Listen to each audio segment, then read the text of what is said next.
am Rabbi Mendy, and today I'm going to be showing you a few steps on how to kosher your kitchen for Passover. As most of you know, Passover commemorates the Exodus from Egypt. When we left Egypt, we did not have time to let the dough rise because we were in such a rush. Therefore, we get rid of all the leaven in our homes in preparation for Passover. One of those steps is koshering your kitchen. Today I'm going to be showing you how to kosher your kitchen for Passover. First, I'm going to show you how to kosher your countertops. The counters must be cleaned and unused for 24 hours before we start koshering. First, you take a towel and put it down at the base of the counters. This has nothing to do with koshering, just making sure that the water doesn't run off and ruin our floors and the counter and the cabinets. Plug in a kettle and wait for the water to boil.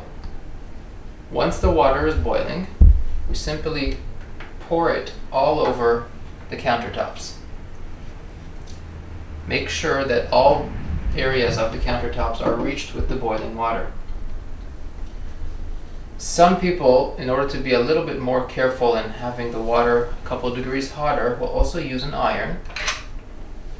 As soon as the water is poured on the counter, we take a hot iron which has been heated, turn it off or unplug it so we don't risk electrocution, and just run it right over the water, and this will boil the water up again.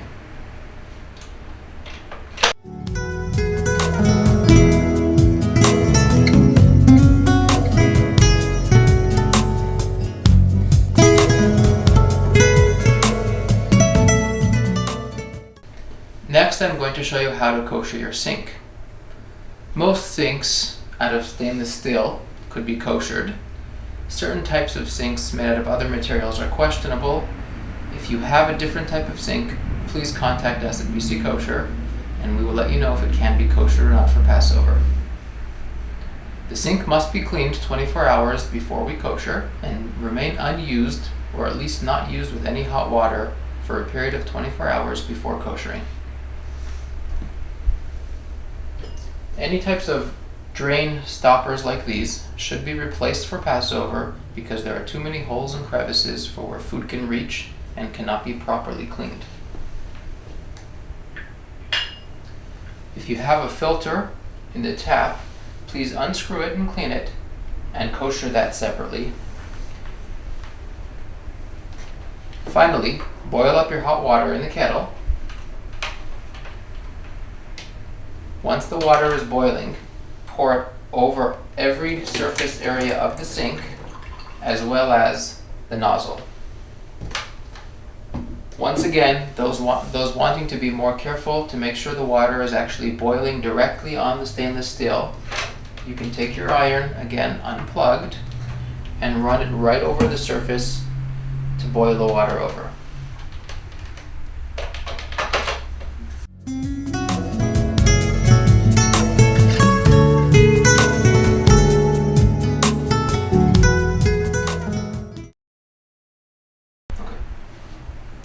Please note, due to the complexities involved in koshering a dishwasher, I do not recommend attempting to kosher a dishwasher for Passover. If it's absolutely necessary to use your dishwasher for Passover, please contact me at BC Kosher, and we will have a representative come to your house and try and kosher it for you.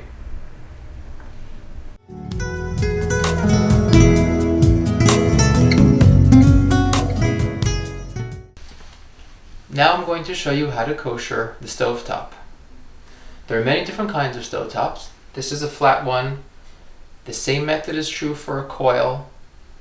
The same method is used for a gas stove. Once it is clean, simply turn on the elements on the highest and leave them there for about 1 hour. You will notice the elements will turn red, which is what we are trying to accomplish. Please do not leave it on and go elsewhere in the house for that hour for safety reasons. The area between the elements cannot be properly koshered for Passover, and therefore should be covered and not used during Passover.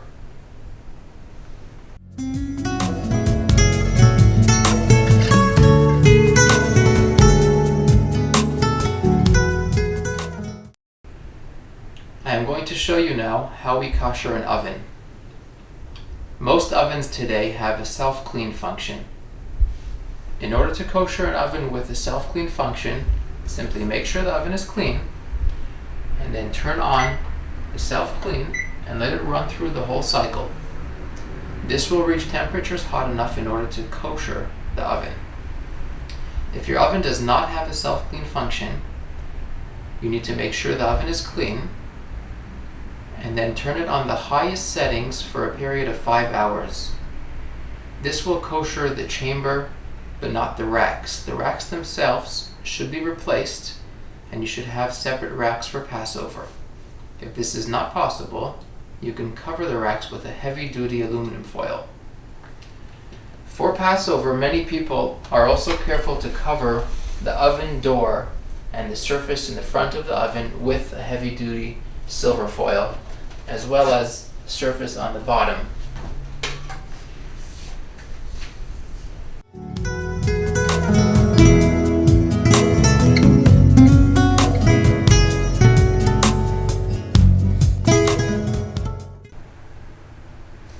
The inside of the refrigerator and the freezer simply need to be cleaned out. Remove any chametz that you might have in there and just wipe down all the surfaces in case something might have spilled during the year.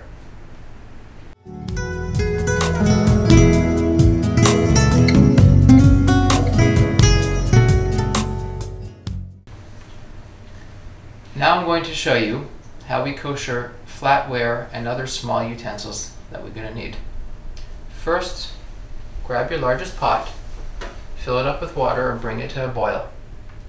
This pot should not be used 24 hours prior to using it for koshering. Once the water is boiled, get yourself a good pair of heat-proof gloves so you don't burn yourself. Make sure you're wearing clothes which don't expose too much skin, just in case some water splashes.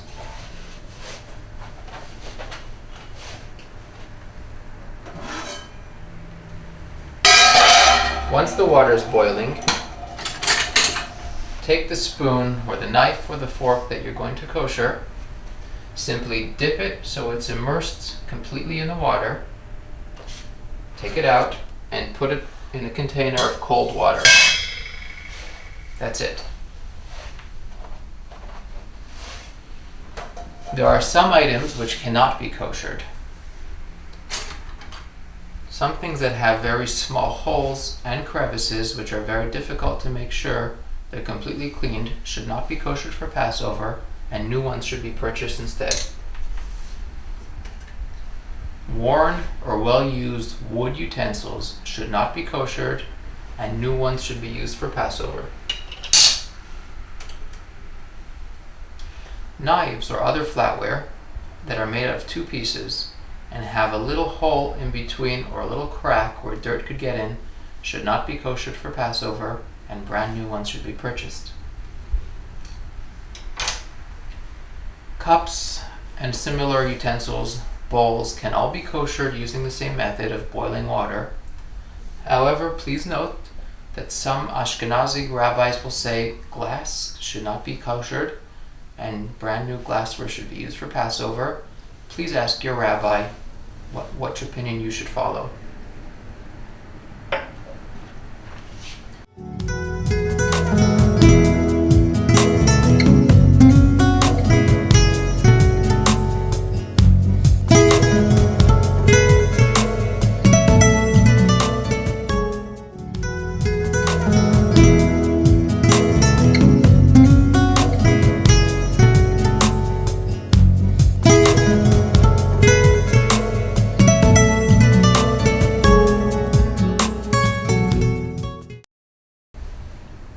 Thank you for watching. I hope you found this video useful. At BC Kosher, our mission is to make kosher more accessible for the whole Vancouver Jewish community. If at any time you have any questions about kosher, about Passover, kosher products, or anything related to kosher, please contact me, Rabbi Mendy. You can always call me on my cell phone or send me a text message. If you're in a store and you need some information immediately, please feel free. My phone number is 604-781-2324. Thank you, and have a happy Passover.